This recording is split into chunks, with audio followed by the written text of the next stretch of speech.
Hello everybody, I hope you're doing well. Do forgive the sort of unglamorous background. I'm sort of trying to pick locations that I'm most comfortable in rather than what is the most beautiful. So we're here. We're thriving. I'm doing this early because by the time I start reading my next book tomorrow, it's going to tick over into February. So I am going to do my January video right gosh dang now. The first book I finished was The Binding by Bridget Collins. This is about, this is sort of during the Industrial Revolution, set in a world where people can have their memories extracted and sort of written in book form, and people can either trade it illegally or it could be used for storage to kind of protect the person. This book explores that with people having traumatic memories put in. So sometimes the book got really dark. But there's also an LGBTQ plus story in the centre of it with Emmett Farmer and Lucien Darnay. I can't remember the narrator's name at the top of my head, but his narration for this was so aggressively northern, it was gorgeous.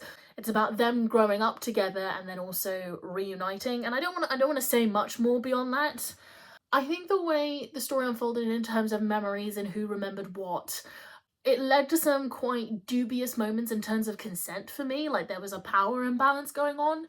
So that made me feel a little bit uncomfortable. But apart from that, because I think they do address it near the end of the book, but even then I didn't feel like that was enough for me.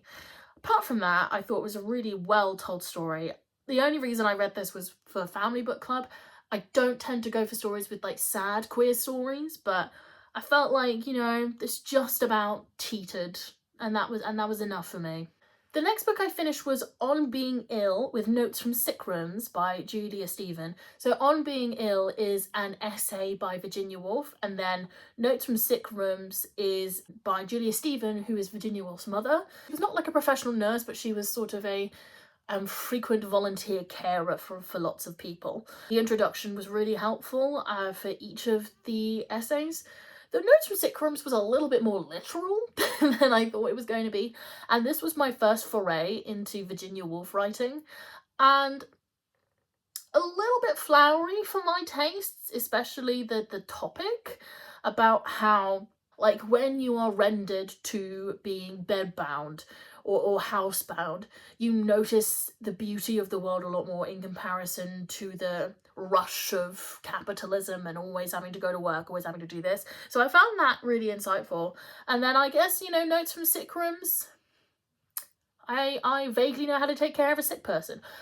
You know what I actually really appreciated is that it mentioned the importance of getting rid of breadcrumbs on sheets, and I feel like that doesn't get spoken about enough. I finally, after putting this on my Goodreads in like when I was in my teens, so like over 10 years ago, I finally read the first book of the Chronicles of Prydain series by Lloyd Alexander called The Book of Three. So if anyone like me grew up being terrified of the movie The Black Cauldron, which was from Disney's dark ages in the 80s before they released The Little Mermaid in 89, it's about Taran, who is like, oh, I want to be a hero.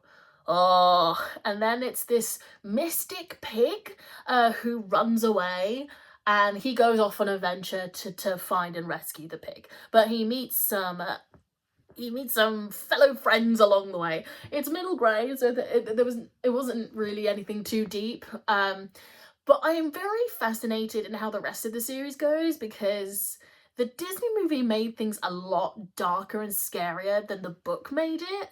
So I'm wondering how the tone for the rest of the series goes. Princess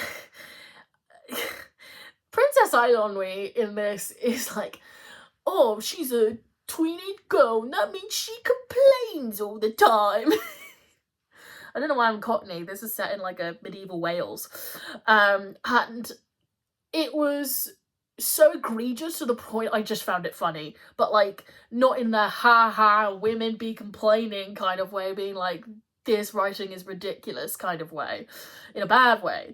I am interested in reading The Black Cauldron, but I am going to find out how I feel at the end of that, and who knows when I'm going to read that.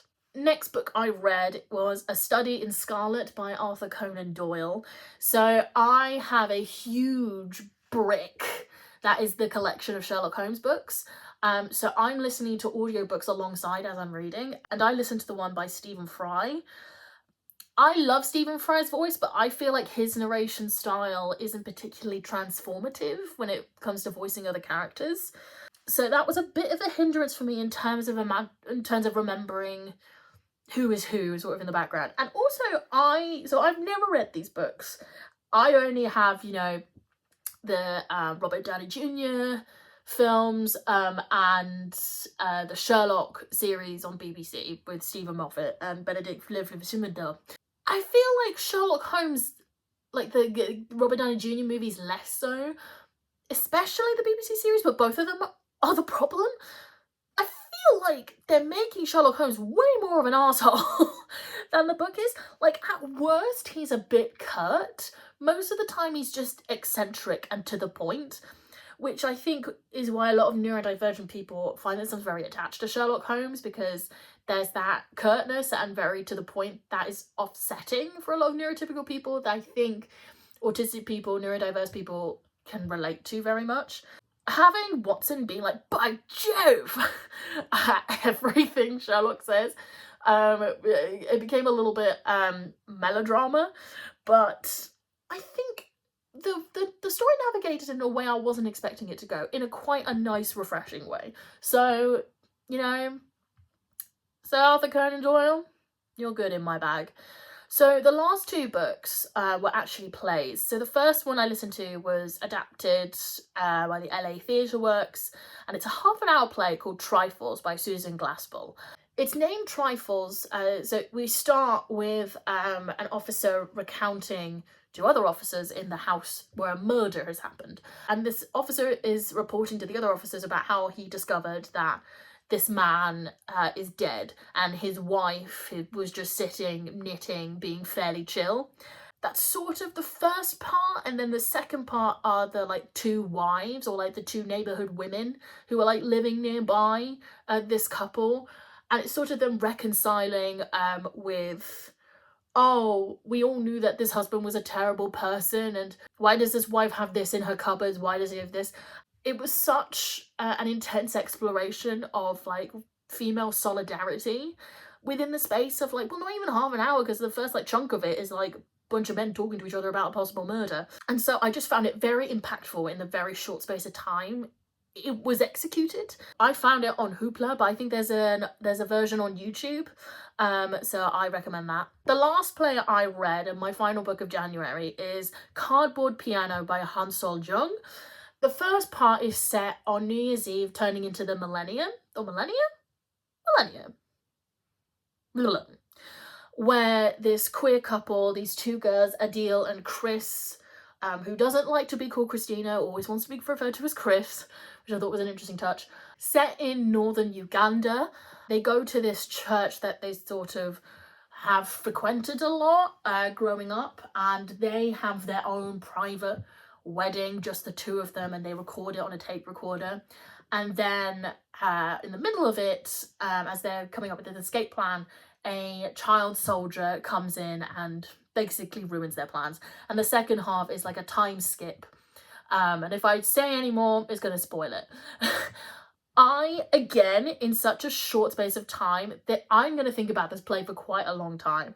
It is so impactful. It talks about religion and what is good, and even if you use religion to try and redeem yourself, are you still redeemed? You may be redeemed in the face of God and yourself, but are you redeemed in regards to other people?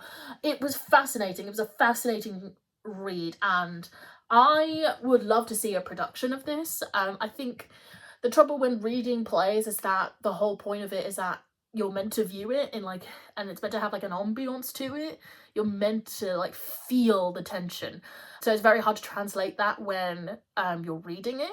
But this was one of those instances where I was like, I want to see a production of this, because I just want to. I loved it in written form. I want to see it on stage form. Those are all the books I read in January. I'll be back to you in February. Bye.